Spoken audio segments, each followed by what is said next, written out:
કે તારીખ 4 ઓક્ટોબરે સાંજે જે ગોરક્ષનાથ મંદિરમાં અન્ય એક પગારદાર રહે છે કિશોર કુકરેજા,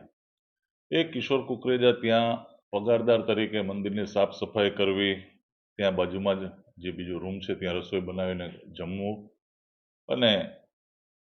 આરતીનો ટાઈમ થાય આ તે, અને એ મંદિર પછી બંધ કરીને બાજુના રૂમમાં સૂઈ જતો. તો કિશોર કુકરેજાએ 4 તારીખની રાત્રે લગભગ આરતીને પત્યા પછી અને જે છે ભટ્ટને એમને કહ્યું કે આપણે એક કાંડ કરવાનું છે, અને ત્યારે કોઈ ચર્ચા ન કરી. પણ એ પછી લગભગ 7, 7:30ની આજુબાજુ એ સમય પછી એ જે મુખ્ય મંદિર છે મંદિરમાંથી એક લોખંડની સ્ટીક જેવું લઈને આવ્યો, અને એ જે ગોરક્ષનાથજીનું મંદિર છે મંદિરના જે સાઈડના ગ્લાસ ઉપર એણે સ્ટીક પછાડી 2-3 વખત સ્ટીક એને ત્યાં મારી, અને એનાથી એ વખતે મંદિરનો કાચ તૂટી ગયો. રમેશ ભટ્ટના કહેવા મુજબ એ પોતે પણ ત્યાં એ મંદિરની બાજુમાં જે જગ્યા છે ત્યાં જ સાઈડમાં ઊભો હતો ને એણે આ વસ્તુ જોઈ.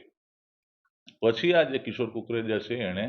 આ સ્ટીક પાછી મુખ્ય મંદિરમાં મૂકી અને મંદિરને બહારથી તાળું મારી દીધું, અને એને જણાવેલ કે હવે 9 વાગ્યા પછી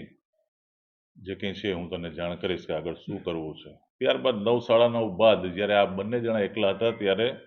કિશોર કુકરેજા અને રમેશને લઈ જાય છે પાછો મંદિર પાસે, અને